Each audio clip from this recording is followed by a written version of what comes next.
열심히 일하는데 왜 통장은 늘 비어 있을까요? 월급날 스치듯 지나가는 돈을 보며 한숨 쉬어 본 적 있으신가요?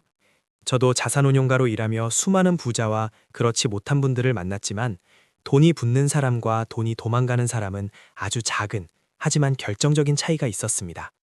오늘 그 비밀을 완전히 풀어드리겠습니다. 이 책, 김승호 회장의 돈의 속성에서 가장 충격적인 문장은 이것이었습니다. 돈은 인격체다. 여러분은 돈을 쇳덩이나 종이 조각으로 보시나요? 아닙니다. 돈은 감정이 있고 생각도 있습니다. 자기를 소중히 여기는 사람에게 붙어 있고 싶어 하고 함부로 대하는 사람에겐 복수심을 품고 떠나버리죠. 상상해보세요. 여러분 집에 아주 귀한 손님이 왔습니다.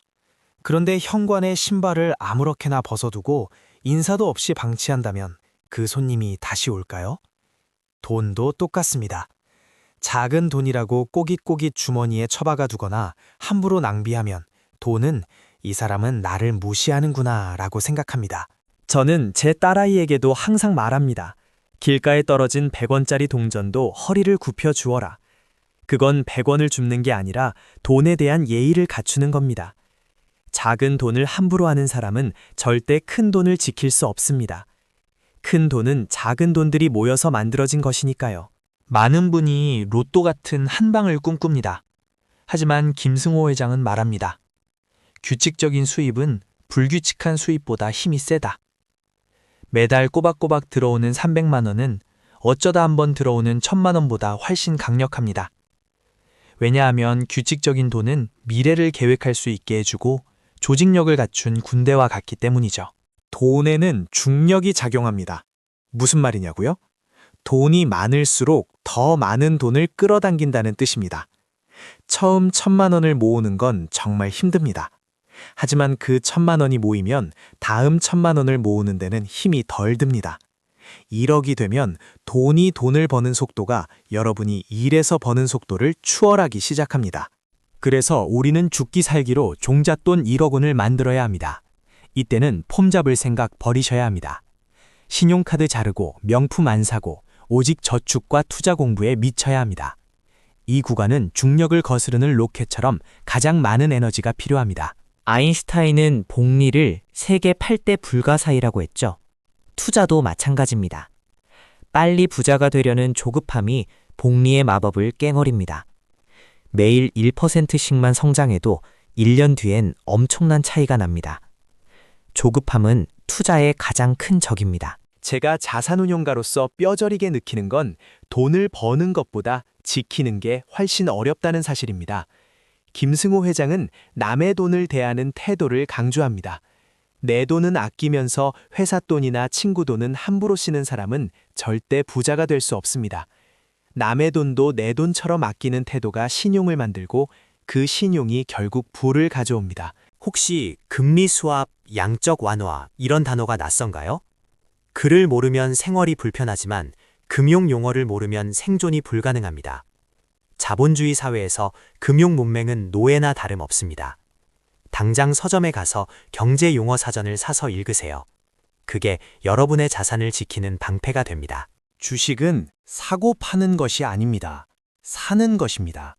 그 회사의 동업자가 되는 것이죠. 김승호 회장은 자신이 가장 좋아하는 회사의 주식을 사고 그 회사 제품을 쓰고 그 회사가 성장하는 걸 지켜보라고 합니다. 주가창만 들여다보며 일희일비하는 건 투자가 아니라 도박입니다. 돈을 다루는 능력은 4가지로 나뉩니다. 버는 능력, 모으는 능력, 유지하는 능력, 쓰는 능력. 이 4가지는 완전히 다른 능력입니다. 연봉이 높아도 모으는 능력이 없으면 밑빠진 독이고 모아도 유지하는 능력이 없으면 사기꾼에게 다 털립니다. 특히 쓰는 능력이 부자의 품격을 결정합니다. 부자는 과시하기 위해 돈을 쓰지 않습니다. 대신 시간을 아끼기 위해, 지식을 얻기 위해, 그리고 남을 돕기 위해 돈을 씁니다. 반면 가난한 사람은 남에게 부자처럼 보이기 위해 돈을 씁니다. 이 차이가 느껴지시나요? 성공한 부자들의 공통점, 바로 아침 습관입니다. 김승호 회장은 이불 정리부터 시작하라고 합니다. 하루의 첫 과업을 성공적으로 마치는 것이죠. 그리고 아침에 경제 기사를 읽으며 세상의 흐름을 파악합니다.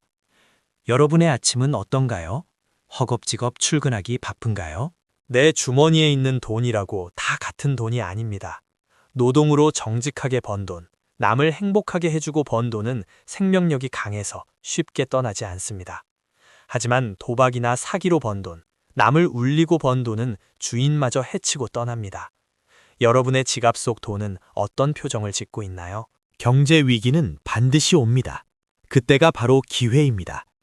모두가 공포에 질려 팔 때 준비된 부자는 가장 싼 값에 자산을 사들입니다. 그러려면 평소에 현금을 확보해두고 시장을 공부하고 있어야 합니다. 위기는 준비된 자에겐 축복이고 준비 안 된 자에겐 재앙입니다. 제가 이토록 돈 공부를 강조하는 진짜 이유는 제 가족 때문입니다. 돈이 없으면 사랑하는 사람을 지킬 수 없을 때가 옵니다. 병원비가 없어서, 아이 교육비가 없어서 눈물 흘리지 않으려면 우리는 반드시 부자가 되어야 합니다. 부는 선택이 아니라 가장의 의무입니다. 지금 당장 지갑을 꺼내보세요. 지폐의 방향을 가지런히 맞추세요. 그리고 마음속으로 말해보세요. 너를 소중히 다뤄줄게. 좋은 곳에 갔다가 친구들 많이 데리고 다시 와. 이것이 부자가 되는 첫걸음입니다. 오늘부터 여러분은 단순히 직장인이나 자영업자가 아닙니다. 1인 기업의 CEO이자 자본을 운영하는 투자자입니다. 돈의 노예로 살 것인가, 돈의 주인으로 살 것인가. 선택은 바로 여러분의 태도에 달려 있습니다. 돈을 인격체로 대하고 금융 문맹에서 벗어나세요. 그 작은 실천이 10년 뒤 여러분의 인생을 송두리째 바꿔놓을 겁니다.